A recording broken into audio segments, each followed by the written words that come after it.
हर घर भाजपा, हर गरीब का कल्याण, हमें इसी भावना के साथ लगातार काम करना होगा। आप में से बहुत सारे लोग जानते होंगे, और खास करके जब राजस्थान में आप बैठे हैं तो शायद वहां भी कोई ये कहावत जरूर आपके कान पर पड़ेगी। राजस्थान में अक्सर एक कहावत कही जाती है, अम्बर को तारो हाथ से कोनी टूटे, यानी आसमान का तारा हाथ से नहीं टूटता है। साथियों, ये कहावत अपनी जगह पर सही है, और इसलिए हमें ये भूलना नहीं है कि हमारा लक्ष्य आसमान जितना ऊंचा है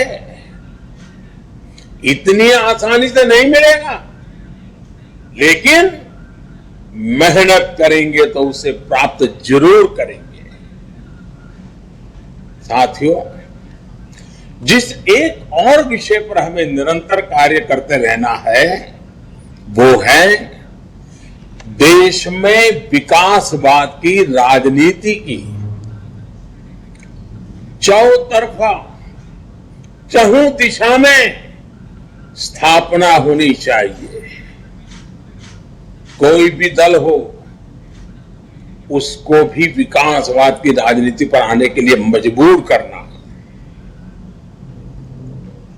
साथियों, हम बड़े गर्व से कह सकते हैं कि ये भारतीय जनता पार्टी है जिसने विकासवाद की राजनीति को देश की राजनीति की मुख्य धारा बना दिया है। आज कोई भी चुनाव हो, विकास में विश्वास करने वाले लोग हो या न हो, समाज को तोड़ने की राजनीति करने वाले लोग हो तो भी, शॉर्टकट ढूंढ करके सत्ता पाने के नुस्खे आजमाने वाले लोग हो तो भी, चाहते हो या न चाहते हो, लेकिन चुनाव में हर किसी को विकास के नाम पर बात करनी ही पड़ती है। चुनाव के मैदान में विकास की चर्चा करनी ही पड़ती है,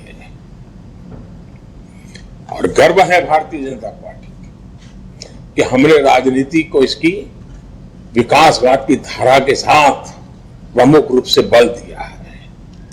लेकिन साथियों, लेकिन हमें ये भी देख रहे हैं कि जो लोग विकासवाद की राजनीति से बच नहीं सकते, मजबूरन विकासवाद में आना ही पड़ रहा है, तो उन्होंने राजनीति में विकासवाद को भी विकृति के दिशा में धकेल दिया है। ये राजनीतिक दल तत्कालीन लाभ के लिए, फायदे के लिए, देश के उज्जवल भविष्य के साथ, राज्य के उज्जवल भविष्य के साथ, देश की युवा पीढ़ी के भविष्य के साथ खिलवाड़ करते हैं, उसे खोखला करने का भी काम कर रहे हैं। ये राजनीतिक दल अपने स्वार्थ के लिए समाज में जो छोटी मोटी तनाव होते हैं, कुछ कमजोरियां होती हैं, कुछ परसेप्शन होते हैं, उसे ढूंढ करके उसमें जहर डालने का काम करते रहते हैं, उस कमजोरियों पर ही खेलते रहते हैं। कभी जाति के नाम पर, कभी क्षेत्रवाद के नाम पर लोगों को भड़का रहे हैं। साथियों,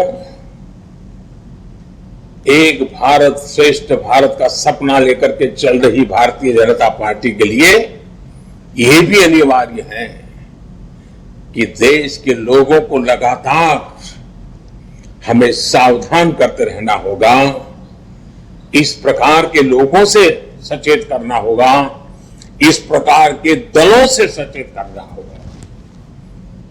साथियों, हमें एक और बात हमेशा याद रखनी है,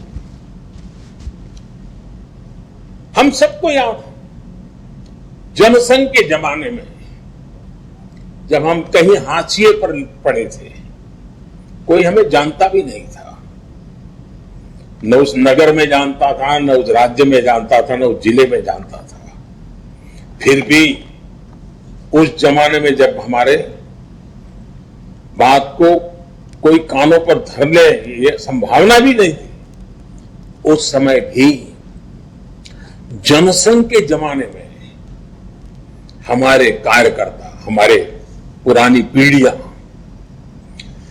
जिन नीतियों पर डटे रहे, जिन नीतियों को लेकर के चलते रहे, कार्यक्रम करते रहे, उसकी मुख्य धारा थी राष्ट्रभक्ति, राष्ट्रहित, राष्ट्र सेवा, राष्ट्र निर्माण, यही प्राथमिकता थी। हम सत्ता से कोसों दूर थे, फिर भी उस जमाने के छोटे छोटे हमारे कार्यकर्ताओं का मातृभूमि के प्रति प्रेम, राष्ट्र सर्वोपरि की निष्ठा, उसमें इतनी ताकत थी कि सत्ता के पर बैठे काबिज बड़े बड़े लोगों को भी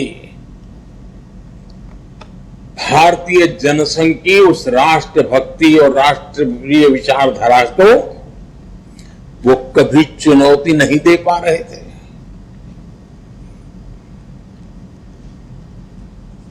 जाने अनजाने में भी उसके महत्व को समझना पड़ता था, स्वीकार नहीं करते थे, समझना पड़ता था। और आज भाजपा की नीतियां उसी राष्ट्रभक्ति से प्रेरित होकर विकास पर केंद्रित हुई है, विश्वास पर केंद्रित है।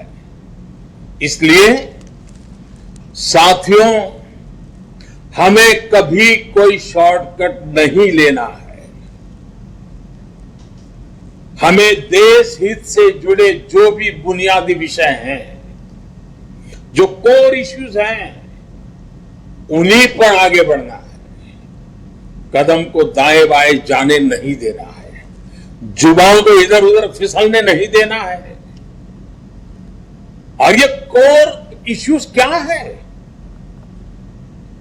गरीब का कल्याण, गरीब का जीवन आसान बनाने के लिए, गरीब को सशक्त करने के लिए हमें लगातार काम करना है।